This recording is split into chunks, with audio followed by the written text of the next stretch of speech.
1,000 plus faculty, 600 plus PhD, industry-driven skilling, KL, deemed to be university.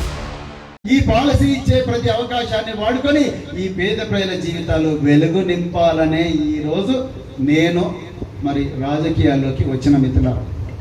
So అందుకొరకు దయచేసి ఇక నేను మరి మల్లు రవి గారి గురించి నేను చెప్పాను, ఆల్రెడీ పెద్దలు చెప్పారు. భరత్ ప్రసాద్ గారి గురించి నేను చెప్పాను. నరేంద్ర మోడీ గారు ఎక్కడ లేకపోయినా నాగర్ కర్నూల్కే ఎందుకు వచ్చిందో విషయం కూడా నేను చెప్పాను. ప్రవీణ్ కుమార్ ను ఓడగొట్టడానికి సిర్పూర్ కాగజ్ నగర్ లో యోగి ఆదిత్యనాథ్, హేమంత్ బిశ్వా శర్మ అస్సాం చీఫ్ మినిస్టర్, అదే విధంగా Devendra Fadnavis deputy chief minister Maharashtra, ముగ్గురు వచ్చి ఒక్కొక్కరు ఒక మండలం తీసుకొని నన్ను ఓడగొట్టిండ్రు మిత్రులారా. మీ కందనూలు బిడ్డను ఓడగొట్టడానికి ఎన్నో శక్తులు కుట్రలు చేస్తూ ఉన్నాయి. కానీ మరి మనం ఆ కుట్రలకు బలి అవుదామా? రెండు చేతులెత్తి చెప్పండి, బలి అవుదామా?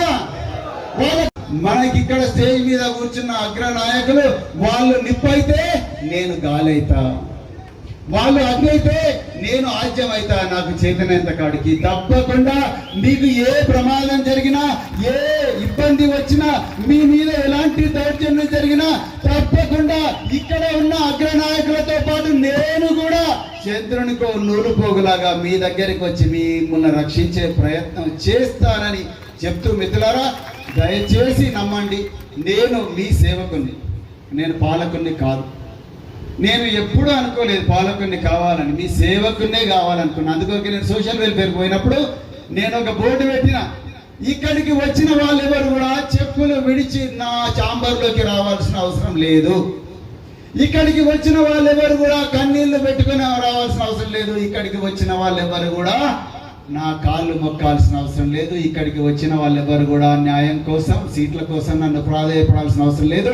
అక్కడ సీట్లుంటే బరాబర్ మీకు ఇస్తాము అని చెప్పి ఒక బోర్డు పెట్టిన మిత్రులారా. ఈరోజు ఎంతో గొప్ప నాయకులు ఉన్నప్పటికీ కూడా నన్ను నమ్మి నన్ను నాగర్ కర్నూల్ పార్లమెంట్ అభ్యర్థిగా నన్ను ఎంపిక చేసిన మాజీ ముఖ్యమంత్రి వర్యులు, తెలంగాణ రాష్ట్ర సమితి అధినేత పెద్దలు గౌరవనీయులు, తెలంగాణ ఆవిర్భావానికి మూల కారకులైన శ్రీ కేసీఆర్ గారికి హృదయపూర్వక ధన్యవాదాలు తెలుపుతా ఉన్నాను. తప్పకుండా వారు నా మీద పెట్టుకున్న నమ్మకాన్ని నేను ఎట్టి పరిస్థితుల్లో కూడా వమ్ము చేయను. మీరు నా మీద పెట్టుకున్న నమ్మకాన్ని కూడా వమ్ము చేయను.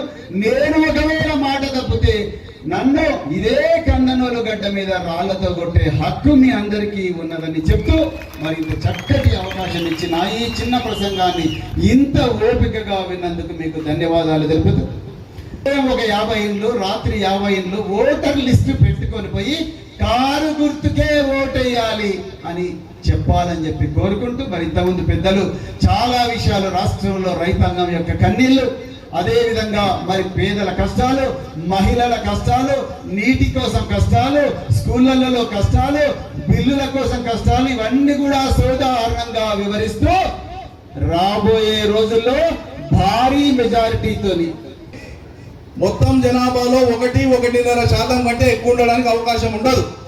కానీ తెలంగాణ రాష్ట్రంలో దానికి మించి 4 రెట్ల ఉద్యోగాల కల్పన మనం చేసినాం, ఉపాధి కల్పన చేసినాం.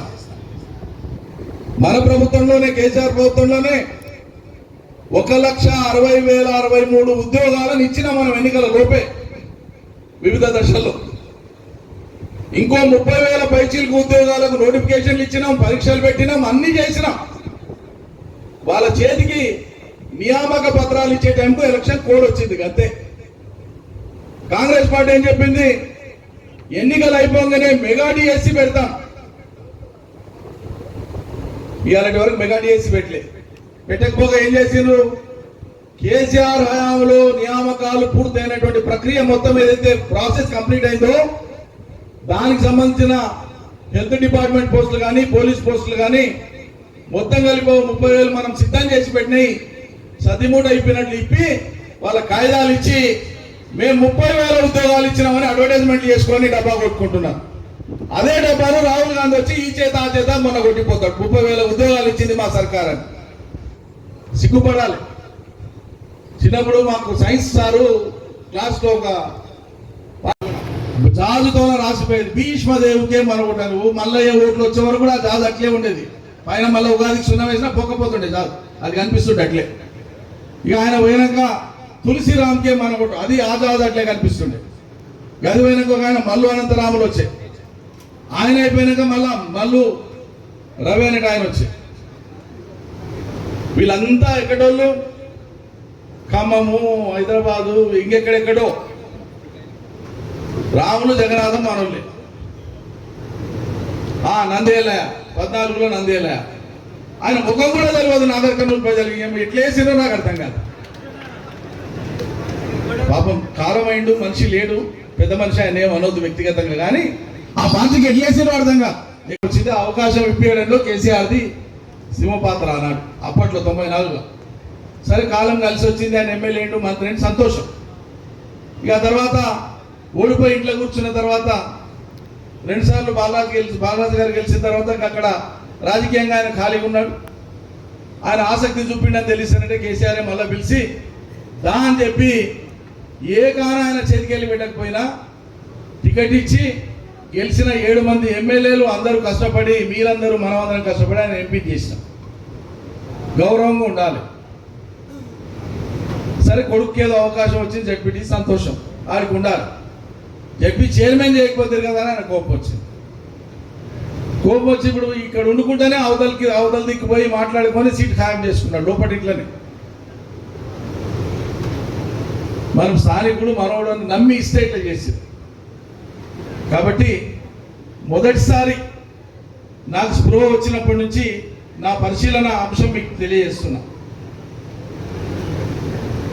ఉమ్మడి పాలమూరు జిల్లాలో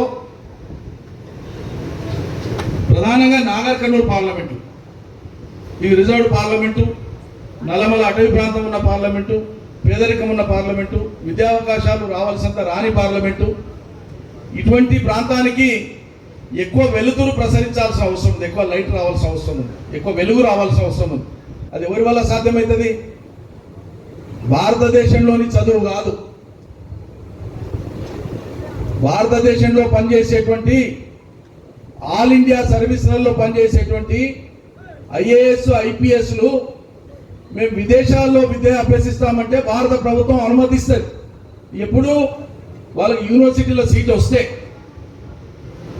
అట్లా ఇప్పటిదాకా అమెరికా దేశానికి అధ్యక్షులైనటువంటి వాళ్ళలో దగ్గర 25 మంది అధ్యక్షులు హార్వర్డ్ అనేటువంటి విశ్వవిద్యాలయంలో చదువుకున్న వాళ్ళే దాంట్లో బరాక్ ఒబామా కూడా హార్వర్డ్ విశ్వవిద్యాలయంలో చదువుకున్న వాడే అట్లా ప్రపంచ మేధావులు తయారైనటువంటి ఒక విశ్వవిద్యాలయంలో సీటు సంపాదించి అక్కడ చదువుకొని వచ్చినటువంటి వాడు మన ప్రవీణ్ కుమార్ అది కథ